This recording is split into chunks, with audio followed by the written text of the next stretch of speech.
So welcome everybody. I'm Will Fenton, Director of Research and Public Programs at the Library Company of Philadelphia. Thank you for setting aside a little bit of your Thursday evening to be with us. For those of you who don't know the Library Company, we were founded by Benjamin Franklin in 1731, and we changed a bit over the past 300 odd years. We're now a research library. We serve all sorts of fantastic scholars, whether they're independent researchers, tenured faculty, research fellows. We have all sorts of interesting folks that come through our doors. And early on in the pandemic, I started this program, our Fireside Chats webinar series, as a platform for those researchers to help us sustain our community while we're going through this weird, difficult period.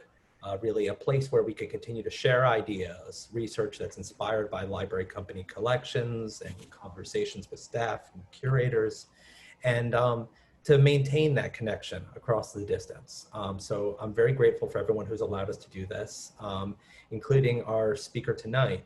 A quick note about the format that we're dealing with. This is a Zoom webinar. Normally you'll have a bunch of slides being shared. We had a little bit of a technical issue on our end.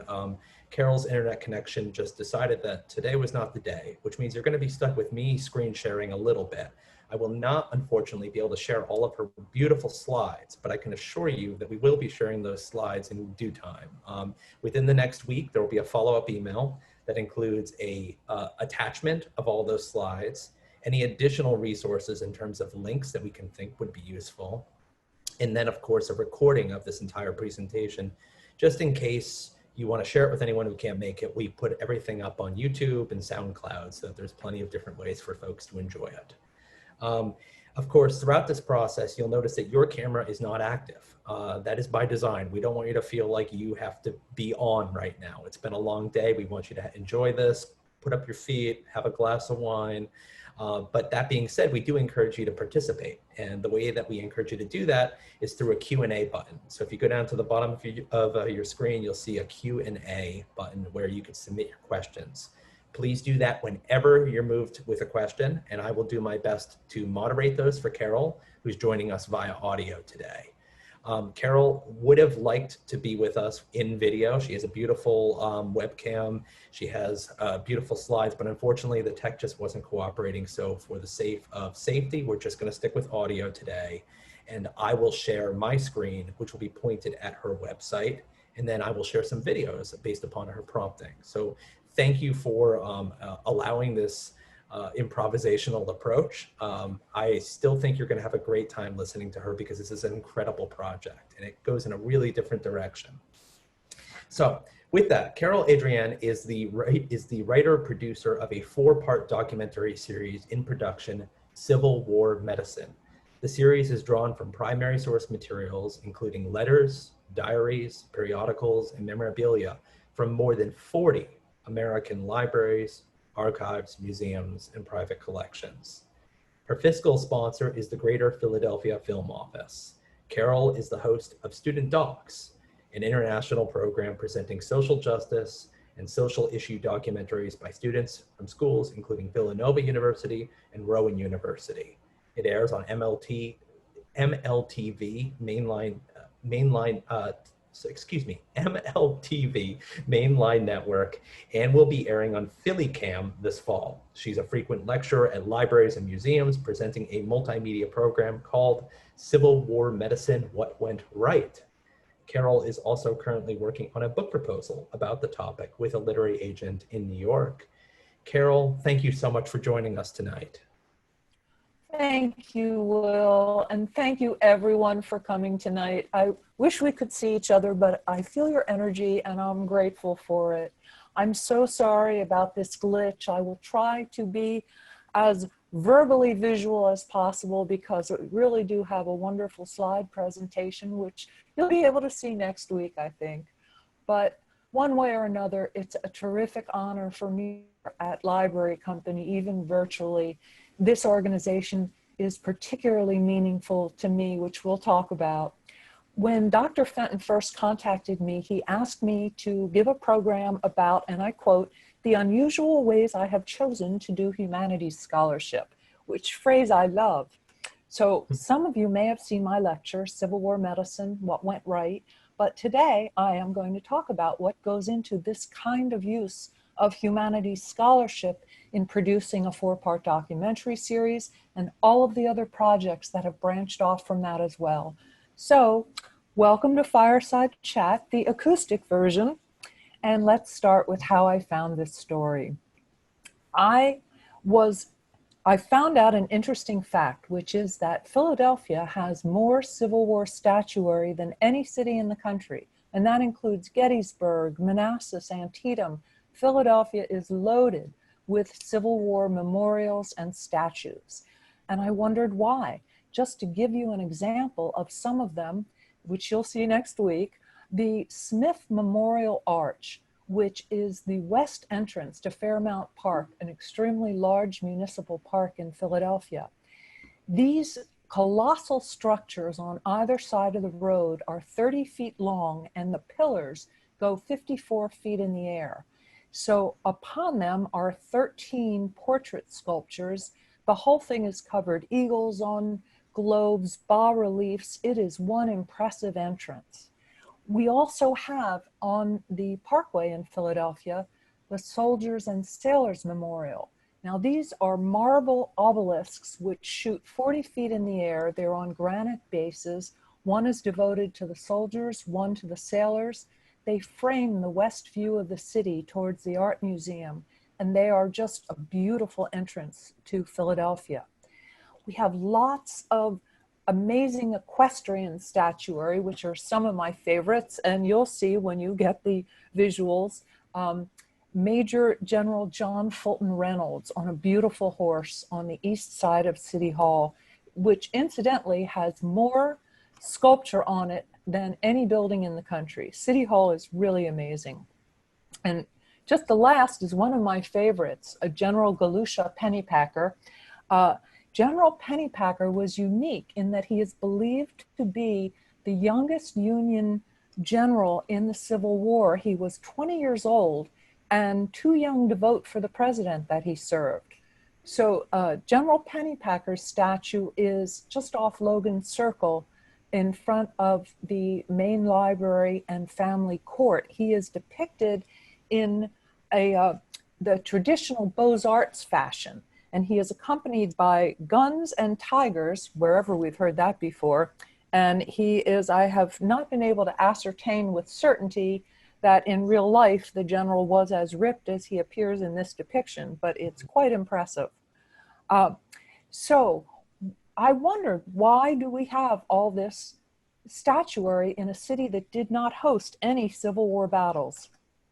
So my next stop was the Foundation Center at the main library on Vine Street. It has recently morphed into a most wonderful resource called BRIC, the Business Resource Innovation Center. And for anybody who is searching grants, who wants to know about trademarks, patents, building businesses, this is just an incredible resource. So I searched Philadelphia Civil War, and what came up was an astonishing story. During the Civil War, Philadelphia was the center of medicine in America. For a lot of reasons. Most of the doctors, North and South, went to school here at University of Pennsylvania, or the Jefferson Medical College, as it was known then. It is the two largest military hospitals in the North, Maurer and Satterley, were in Philadelphia, and this is where neurology was first isolated as a specific area of medicine and studied. So there are a lot of firsts. So it was an irresistible story for me, considering that I'm a filmmaker. So my next stop was at another fantastic Philadelphia organization, the Greater Philadelphia Film Office, GPFO. And the Film Office has two main functions. One, it has brought almost $6 billion into the city because it brings in Hollywood feature films, episodic television, commercials. Lots of stuff is shot in Philadelphia, and the Film Office makes that possible. The other division of the Film Office is the Filmmakers Division, which supports independent filmmakers like myself in a fantastic fashion. There have been workshops and counseling and all kinds of introductory activities that have made me a better filmmaker. And they also serve as a fiscal sponsor. So an indie like me can apply for grant funding through GPFO, the film office. They are a 501c3 foundation, so they can accept foundation funding. So this has made it possible for me to get quite a few grants, which took us through pre-production, which included the research and the writing of the 4 one-hour scripts. The next thing I want to tell you, I have a list here. There have been about 40 institutions, very generous and gracious institutions, from the American Dental Association through the Biomedical Library of the University of Pennsylvania, which have given me information, text, images, all dealing with this subject. It was quite a research issue to go through. I also have, and you'll see this next year, hopefully, when you see the series, at least 300 names of individuals, librarians, archivists, curators, collectors, who have been amazingly generous with their information and introducing me to different aspects of the story. Just incredibly brilliant people. So the next thing I had to do was create a proposal. And this is one heck of a document if you've ever done a grant proposal. So now they're really all digital over the last several years, but originally I had these 50 to 70 page documents, which I would have spiral bound to send to the foundations. But it's a great way that forces you to know exactly what it is you want to do and exactly how you're going to do it and who you are going to call upon to help you do it. So a proposal is a really, really important document.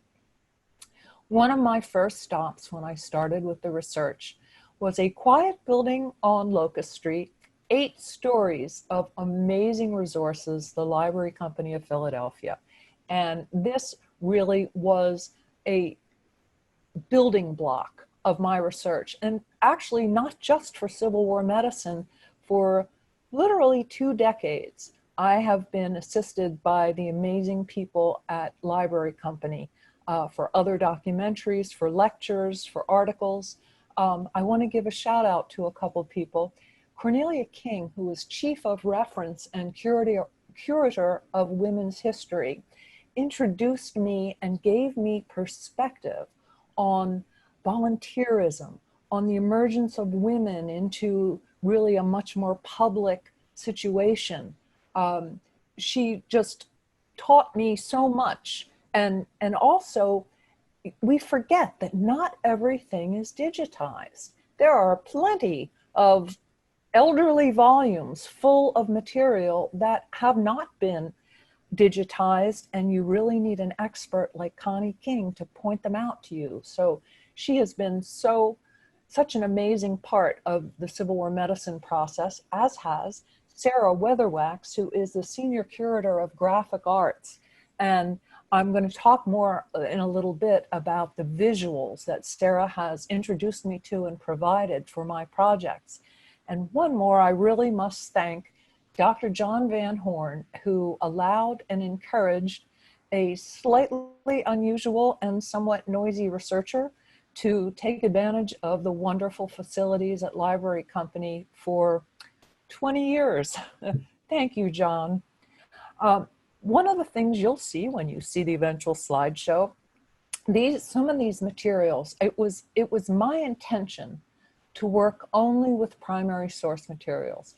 I did not watch Ken Burns' series. I didn't see Cold Mountain. I avoided any kind of contemporary presentation because I wanted the primary source materials to tell me the story in the voices of the people who lived through it. So one of the terrific things that I use that really give a picture, at the time of the Civil War, there were 2 weekly tabloid newspapers that in the North, Frank Leslie's Illustrated and Harper's Weekly. And these were about the size of the New York Post or the Philadelphia Daily News. And Library Company has bound volumes, each 1 year in each binding. So when you see this, they're so fragile. When you handle some of this stuff, it literally powders in your fingers, the edges of the pages. You have to turn them in a very specific way.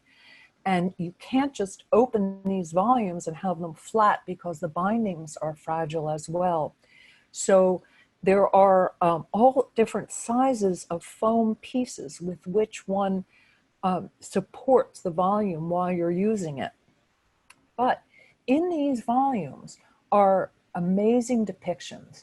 You have to remember that photography was very new. It was not exactly in its infancy, kind of more in its toddlerhood, but there are no action shots.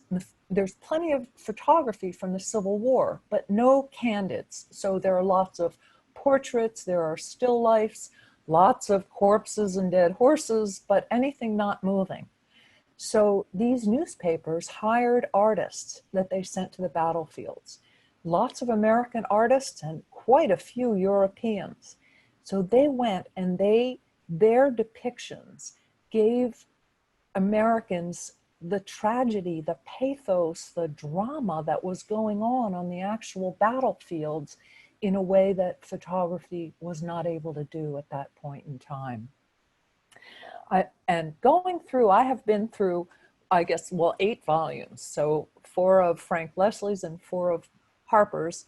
And every once in a while, I come upon something that just charms me. In this case, it's a photograph of a general on a horse. And that general was actually General Lew Wallace, who after the war would go on to write the epic novel Ben-Hur, which then was made into the epic movie Ben-Hur, but it was pretty cool. So another place where I've done a lot of research is the U.S. Army Heritage and Education Center. It is part of the U.S. Army War College in Carlisle, Pennsylvania, about an hour outside of Philadelphia. And this is a beautiful new facility. And interestingly, their holdings include the largest collection of Civil War photographs in the world. I thought it was going to be Library of Congress, but it isn't. It's, as they call it, AHEC. And they just have such wonderful user-friendly availability for people. So they have actually 6 workstations set up with copy stands and lights. So you can bring your camera and you can photograph anything in the holdings right there without charge. If you need scans, that's something they'll have to do for you, and they do have a fee, but you can photograph so many of these rare things. So while we're at AHEC, before COVID-19 hit, I've been working on a particular photograph collection that was assembled by MOLLIS, the Military Order of the Loyal Legion of the United States. And after the war, they made it their business to collect as many of the Civil War photographs as possible. So there were thousands of them. So what AHEC did, interestingly, was made them accessible to researchers like myself. They photocopied all of these photographs, and then they store them because they have to be kept in humidity and climate controlled conditions. They took the photocopies, put them in double-sided acid-free plastic sheets in 3-ring binders. And I believe it's 147 of these binders, and each one has 50 of these double-sided sheets. So you can sit down and leaf through these photographs, which is wonderful. Unfortunately, they're not indexed. So my assistant and I have been on several trips. And as we go through them looking for photographs relevant to the Civil War Medicine Project, we make notes about what kinds of subjects are covered in each volume. Some are portraits of generals, portraits of women, portraits of battlefields, Gettysburg, so that when we're finished, we'll have a finding aid that we can give AHEC for future researchers. And you'll see I've included a slide showing like what one of these looks like open. Another amazing resource has been the Thomas Jefferson University Archives and Special Collections.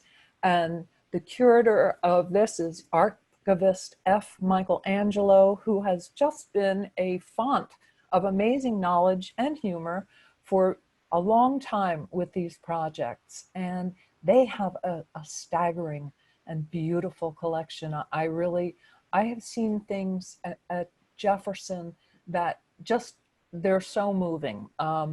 They've got a set of a package, like a backpack that would go onto the battlefield with tiny little glass bottles with all the various medicaments in them.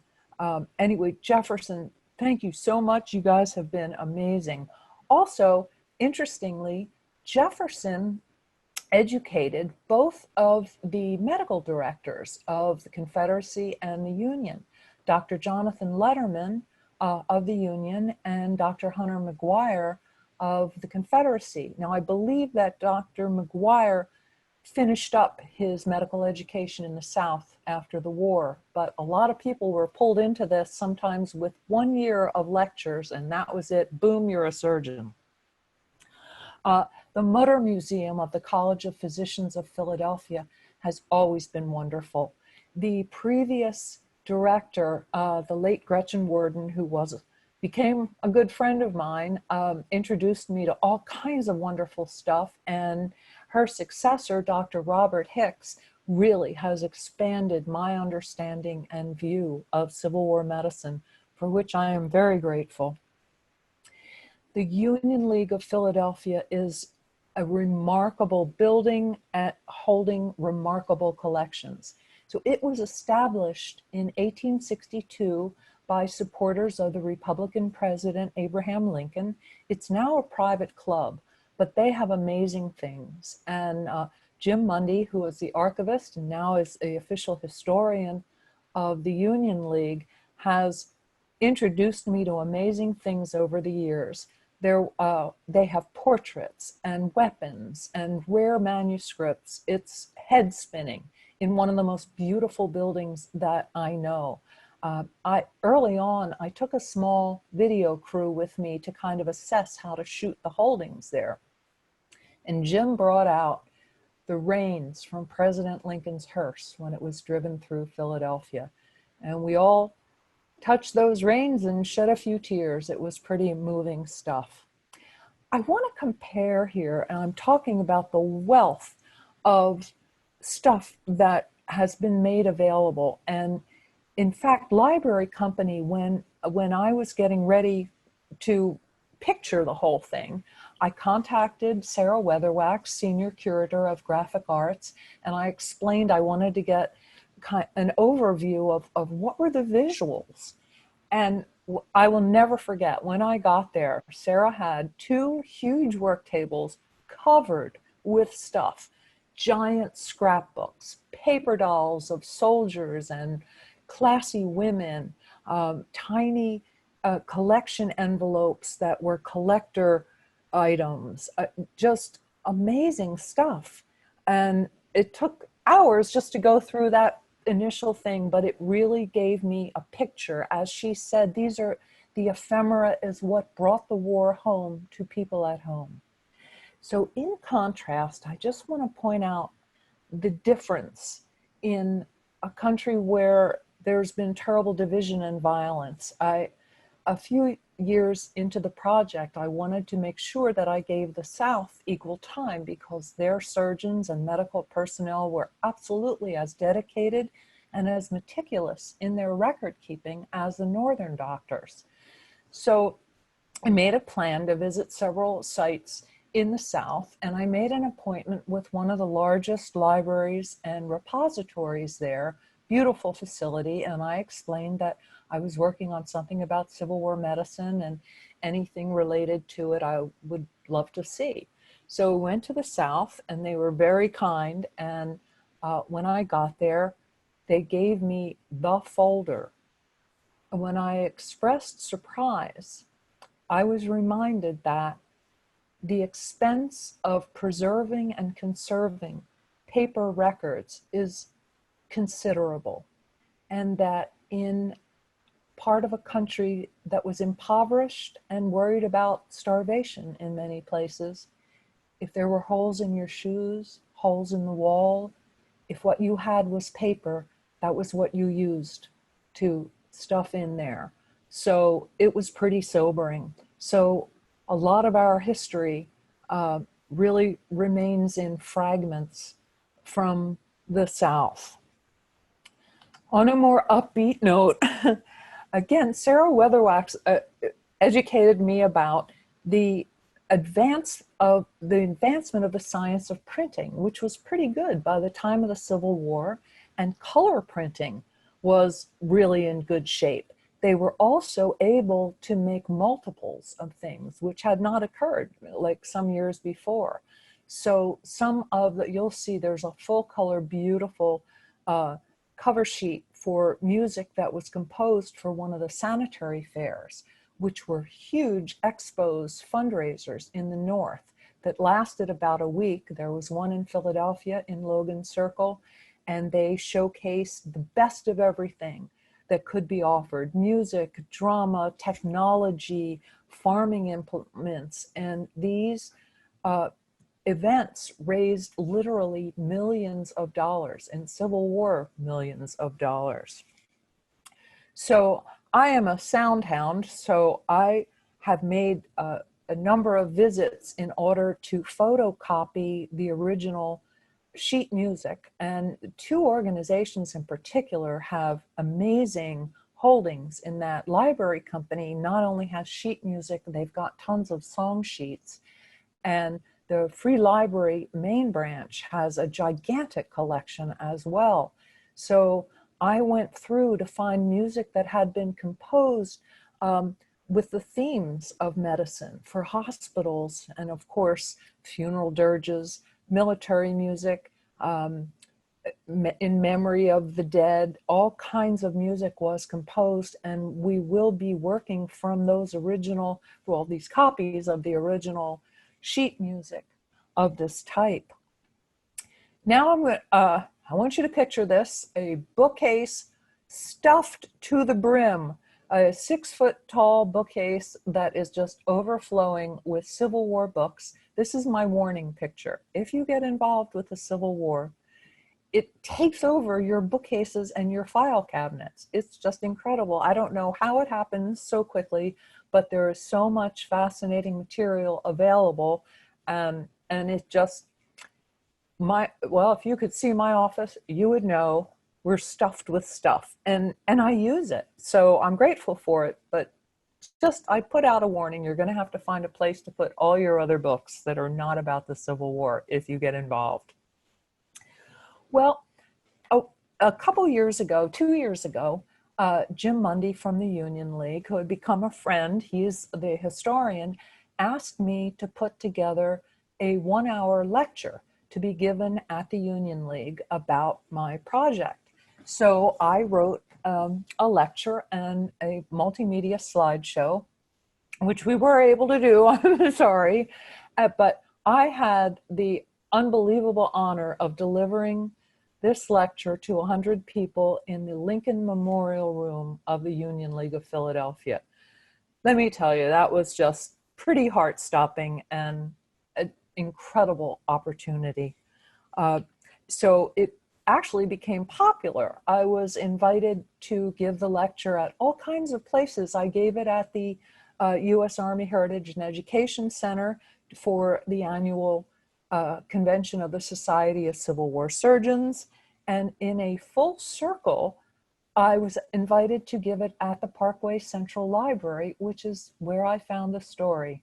So that was an amazing experience. It was at night on the top floor where there's a glass wall and you can see the lights of the city. And it was pretty special. So since then, I think I've given it to at least 15 different libraries around the area, some Civil War roundtables. It's really gotten around, this particular lecture. I was asked by Rick Anthony, who was an old friend of my dad's and a wonderful person who has a program on a public access cable station in the Radnor Wayne area. It's MLTV Mainline Network. And Rick has a program called 30 Minutes.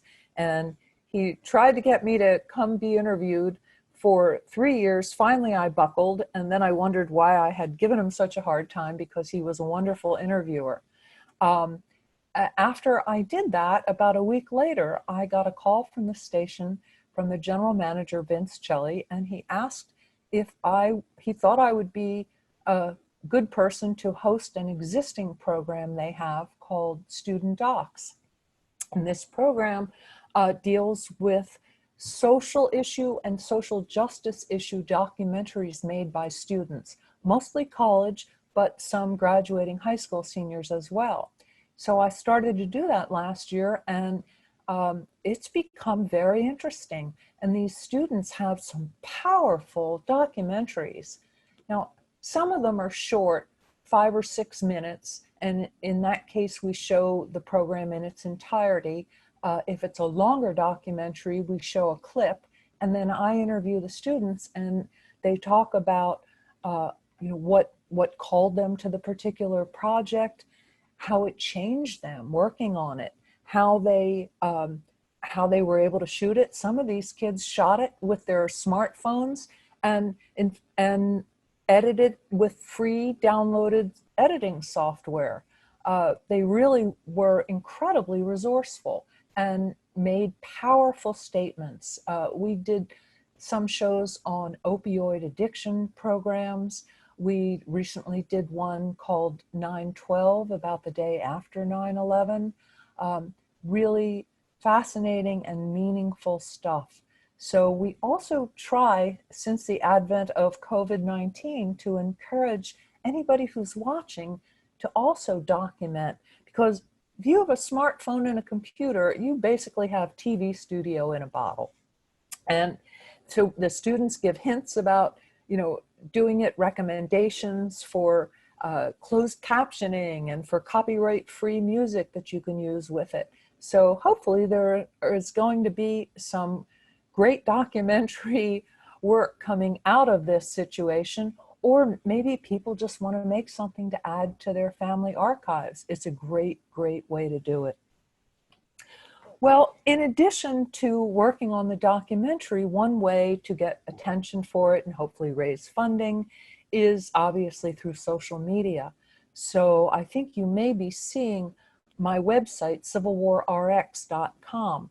I believe it is still the largest website on the internet that is devoted to this particular topic. There are more than 1,500 articles. There are videos. There's it gets a lot of attention. There are medical history timelines. It's been a really nice thing. So I created and curate this website. We also do standard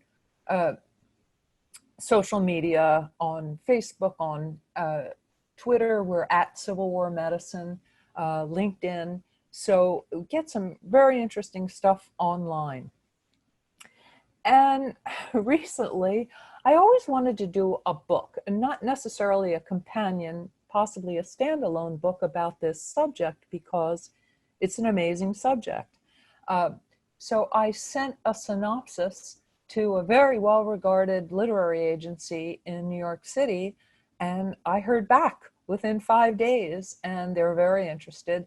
So I am currently working on the proposal. Now, I thought a grant proposal was a lot of work, but let me tell you, a book proposal is crazy much more work, because at least in the grant proposals, a lot of that volume are forms and information that you get from various institutions, from the fiscal sponsor, from associated organizations.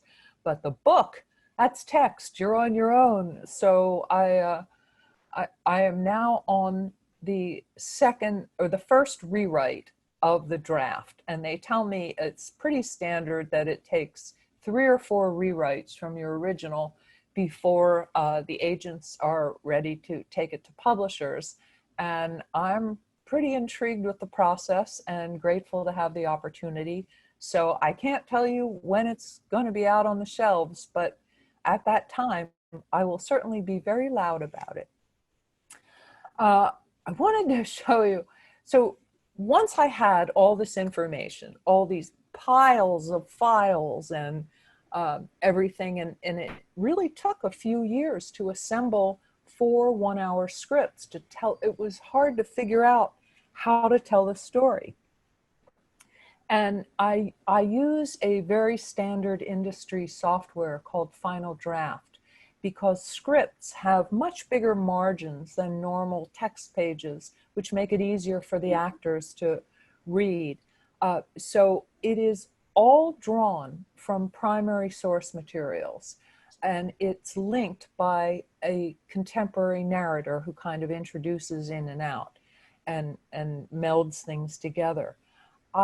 With each one, the one I'm looking at now, Dr. William Williams Keene, who entered Army service at age 23 as a surgeon with less than 2 years of instruction, and served again at age 80 in World War I in uniform.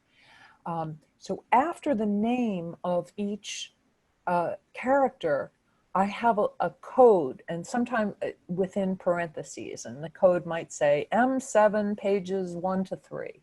That's because these are taken directly. These are the words of these people, and sometimes it's just a fragment of a letter or a paper that they had written, but these are their original words, and I need to be able to go back and look exactly to make sure if there's ever any question about what the original text is. Those are my codes for listening. Well, I had hoped to find a diary, a collection of letters, something that where 1 or 2 or even 3 people were telling the whole story of Civil War medicine the way I now knew that it was. And it's a huge story, and it's really a Western story. It's America and Europe. It had amazing repercussions. So in the end, it took me 80 characters, real people, to tell the story the way I really feel it should be told. So I had to create a character ID for the actors because we were going to have to cast all these people. So what I did was, we're going to use Dr. Samuel Gross as an example. And you may have seen the famous Akins painting, The Gross Clinic. It's huge, and it lives now at the Philadelphia Museum of Art. So Dr. Gross grew up around Lancaster, Pennsylvania, and he spoke a Pennsylvania German accent with a Pennsylvania German dialect until he learned English at age 15. He became a famous surgeon, author, teacher. He really was a remarkable person, and he had a heavy accent when he spoke in English. So he's kind of an extreme example. So what I did was I created these character IDs because I had to figure out how old is this person who was talking in the documentary series. So I had to go back to their lines because some people's lines were taken from memoirs that they wrote in their 70s or 80s about the experience. Some were taken from letters that they wrote really right at the time. So that would establish what age they are in the documentary series. I had to decide where they were born and where they grew up, which were not necessarily the same things, to establish their accents. An Alabama accent is very different from a Virginia accent, even though they're both Southern.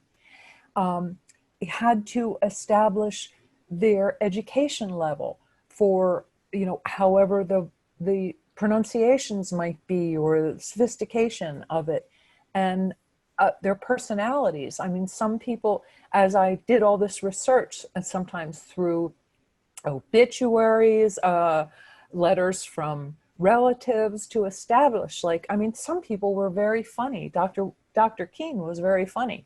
Other people were really lived with depression. So I had to be able to establish who these characters were. Even though the speaking parts are not that large, I wanted it to be as perfect as possible if it could be.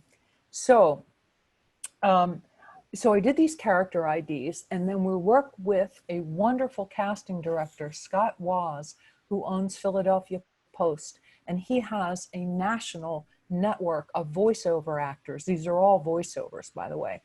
3,500 still images will support the visuals, but they're all voiceovers. So I would give Scott a capsule version of the age and accent required, and then a chunk of lines for each person. Scott puts them out to this amazing network. He goes through all the auditions that come back in, sends me 2 or 3 dozen of the most likely.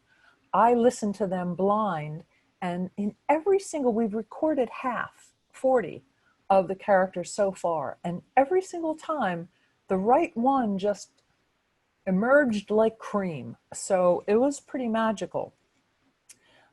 Then we have cut sheets. So each actor does not get the full script. Each actor only gets their own lines, and these are called cut sheets or sides.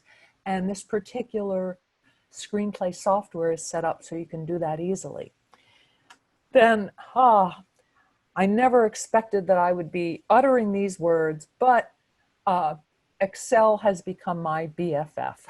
So, because as you record these things, there are so many factors that you really have to keep track of. And I have to be able to give a very clear picture to the editor, who is also the sound engineer, John Anthony, who is just, I gotta say, he's a genius. And he is so sensitive to sound and visuals that it is a pleasure to work with him. I hope that anybody who's listening, who is a creative or an imaginative person, has the opportunity to work with people who are so great.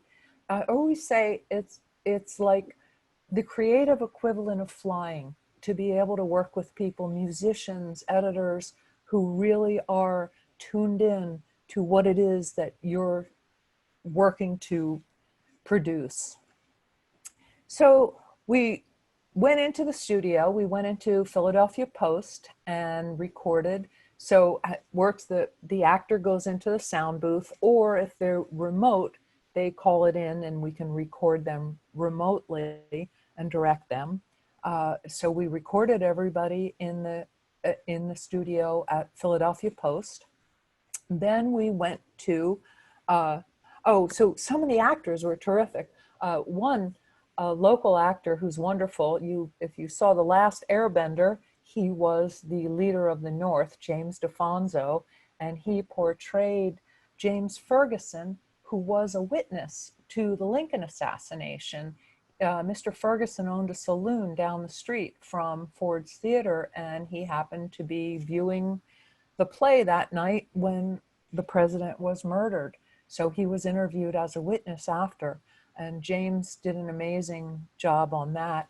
Our youngest actor was Brendan Dahl, who was 17 at the time, and he just graduated high school. He's headed to Northwestern University after a gap year helping the New York Theater District dig out from COVID. He's actually already a playwright. I want to say a budding, but I think he's had several plays written already. And I think we're going to hear great stuff about Brendan Dahl. We had some wonderful women actors, Nicole Balak out of LA and Honolulu, which is a great gig, right?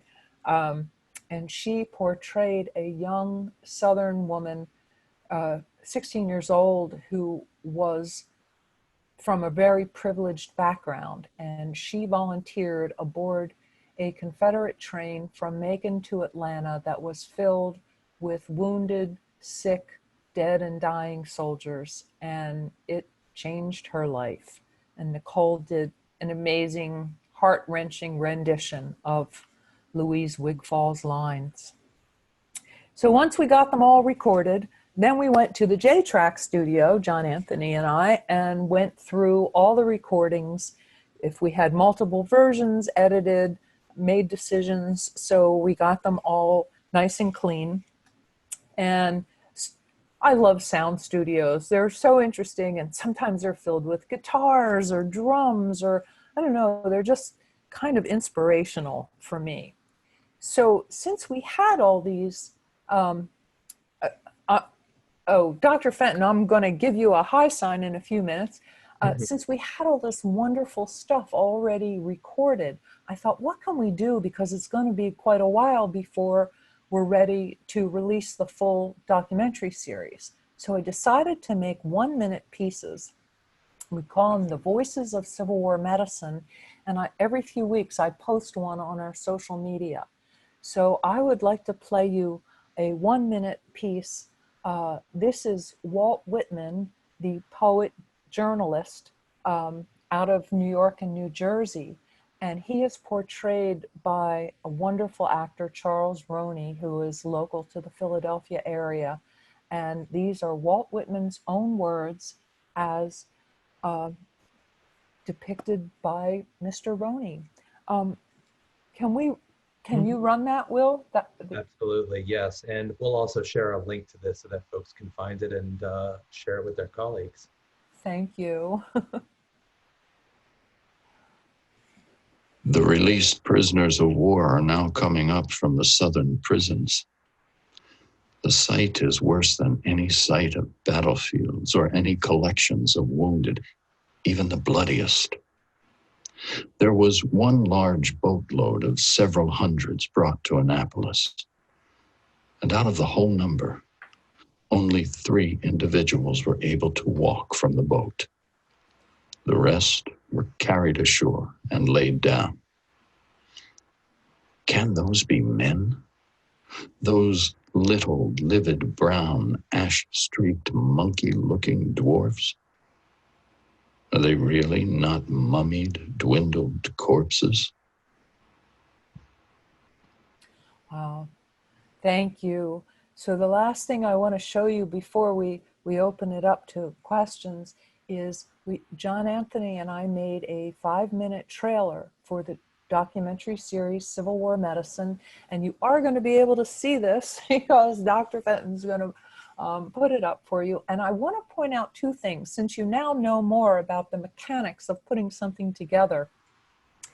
A lot of the images here did come from Library Company, and you'll see there's a sequence early on in the trailer where a line of gray-clad soldiers moves across the screen and a line of blue-clad soldiers moves the other way. Now, these were, Sarah Weatherwax found them for me, paper dolls. So paper dolls of soldiers. So I think there were 3 to a page. They might have been 4. And I asked John if he could copy them and make more. So he reproduced them. So it looked like a long line of soldiers. So those are actually paper dolls. And then when anyone speaks, at the bottom is a ribbon with their name, their military rank, and the flag of which side they're on. And those flags, those are not contemporary graphics. Those are taken from the collectible little envelopes that Sarah showed me. Library Company has an amazing collection of them. And so that is where we got those images of the Confederate and the Union flags. So shall we roll the trailer? Absolutely. Awesome.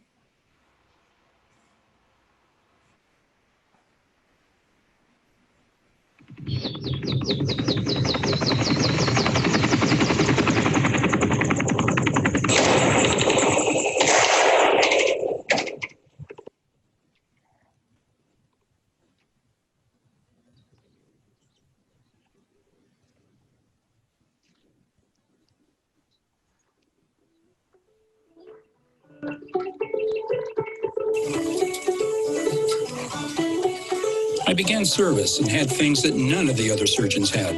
A set of clinical thermometers, a hypodermic syringe. The hypodermic syringe was in constant requisition. The clinical thermometer was troublesome and was not used very much.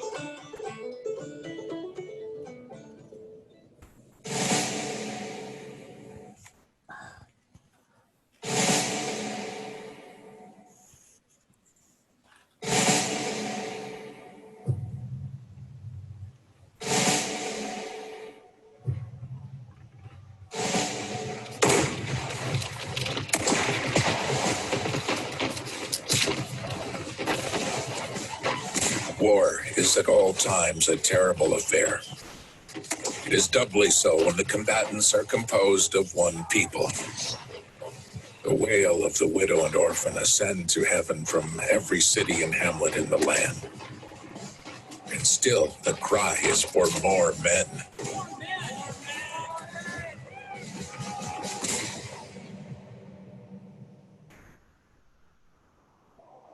It would be difficult to convey in words a picture of a field hospital where wounded are counted by thousands and whose area is estimated by acres. In the Revolutionary War, 3,000 dead and 4,500 wounded. While in this one battle, 43,000 were wounded or killed. Only those who participated in the struggle can conceive what horrors hovered about this spot, now forever historic in the world's annals.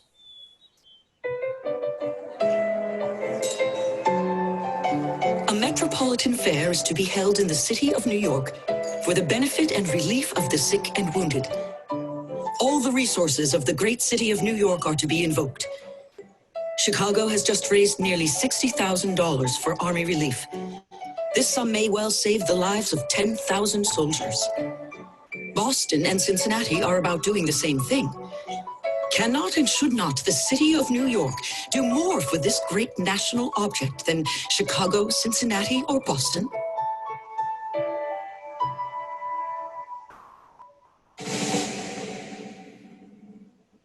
It was my privilege to make one of the first speeches delivered over Confederate graves north of the Ohio River at Camp Chase, Ohio. 5,000 people came to witness these exercises. A broad-minded federal soldier had inaugurated amongst the people of Columbus the custom of annually strewing flowers on the graves of these men who had died so far from their homes. Over the entrance to the cemetery, a generous hand had written these thrilling words. These were all Americans.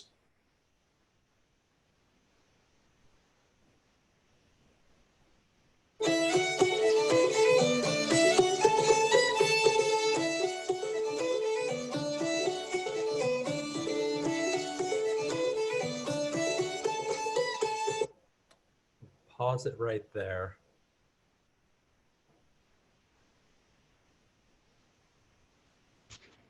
Thank you so much for letting us share that, Carole. Oh, thank you guys for putting up with an abbreviated visual, but I'm really grateful for everybody coming and sharing. Thank you so much. Absolutely. And we're almost at time, but I do want to offer the option that we could stay just a few minutes later for if you had questions, which you could submit through the Q&A. Carole, are you willing to stick around for just a few more minutes? Oh, absolutely.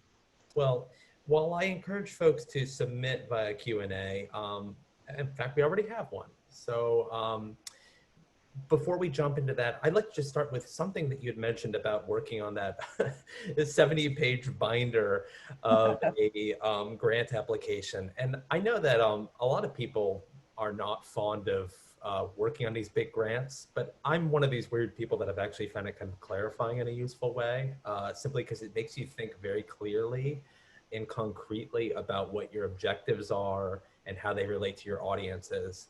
I'm curious to know if you learned anything in going through that process of trying to rally resources. Oh, absolutely. I think it really forces you to establish exactly what it is you want to communicate and to whom, and then how you're going to do it. Who's going to help you? What are the techniques that you're going to use? I think it is one of the great clarifying exercises, quite honestly. And I have learned a tremendous amount from that. I mean, I think it really forced me from just being a visionary to being an organized visionary and a practical one. So as tricky as it can be, I do recommend the process. Yeah. So we've had actually several people commending you on this presentation, despite the fact that we faced all these technical challenges. I think it was a very rewarding experience. Um, Steve Polsky, for example, says, thank you for your smooth professional presentation, especially given the tech issues that threatened to derail it. The section about determining appropriate accents for voiceovers was particularly fascinating. Well done. Oh, thanks, Stephen. David Kent asks, what is your time frame for completing the documentary series? John Anthony and I have estimated that we have about 10 months of work in, and it is completely predicated on funding. It's one of those things, I mean, anybody who's worked with grant funding on a big project, it's like you go out and you raise money and you get to a certain point and then you have to do it again. So it is really dependent upon raising the rest of the funds, but I'm told that it gets easier because we are pretty far along. So, and there's, plenty to show for it. So I'm really hoping by the end of next year that we will be broadcasting. That's fantastic. So end of 2021 is our possibility then, right? A distinct possibility with prayer. Well, not above that.